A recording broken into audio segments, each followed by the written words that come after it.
ফিলিস্তিন জিন্দাবাদ, ফিলিস্তিন জিন্দাবাদ, ইরান জিন্দাবাদ। এই মুহূর্তে আমাদের হাতে এসে পৌঁছেছে কিছু অঘোষিত ভয়ঙ্কর আন্তর্জাতিক সংবাদ।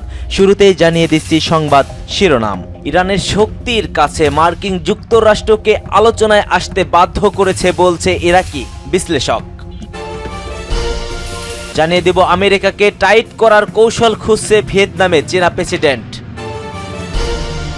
অন্যদিকে পরমাণু ইস্যুতে যুক্তরাষ্ট্রকে ইরানের এক গোল। জানিয়ে দেব গাজায় যুদ্ধবিরতির নতুন প্রস্তাব চলছে এবং পর্যালোচনা। অন্যদিকে পাকিস্তানে পুলিশের গাড়িতে হামলা, বহু হতাহত।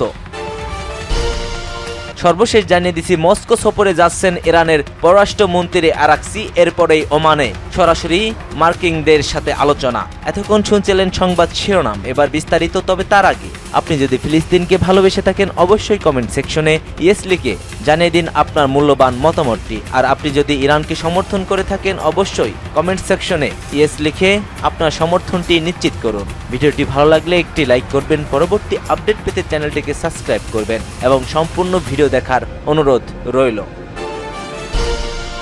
ইরানের শক্তির সূচকগুলো মার্কিন যুক্তরাষ্ট্রকে আলোচনায় আসতে বাধ্য করেছে বলছে ইরাকি বিশ্লেষক। মেহের নিউজ এজেন্সির বরাত দিয়ে ইরাকি রাজনৈতিক বিশ্লেষক মোহাম্মদ আলী বলছেন, মার্কিন যুক্তরাষ্ট্রের সাথে আলোচনা শুরু করার আগে ইরান পারমাণবিক সূচি এবং চুক্তি বাস্তবায়নে গ্যারান্টি দিয়েছিল। ইরানি পক্ষ মার্কিন যুক্তরাষ্ট্রের সাথে পরোক্ষ আলোচনার প্রথম ধাপকে ইতিবাচক এবং পারস্পরিক শ্রদ্ধার পরিবেশে বজায় ছিল বলে জানিয়েছে। ইরাকি বিশ্লেষক আরও বলেন যে এই আলোচনায় ইরানি আলোচক দলের পক্ষ থেকে কোনো ছাড় দেওয়া হয়নি, যদিও এই অঞ্চলে উত্তেজনা বাড়ানোর জন্য মার্কিন যুক্তরাষ্ট্রের হাতে অজুহাত রয়েছে। তবে ইরানের নিজস্ব প্রভাব বা শক্তি রয়েছে।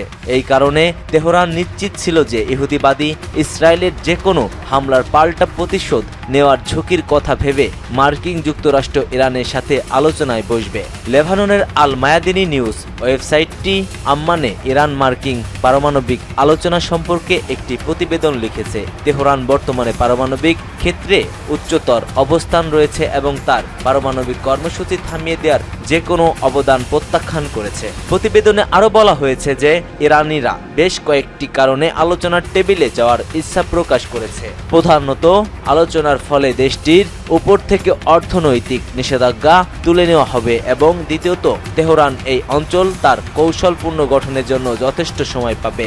ইরান মার্কিন রাজনৈতিক ব্ল্যাকমেইলেরও বিরোধিতা করেছে।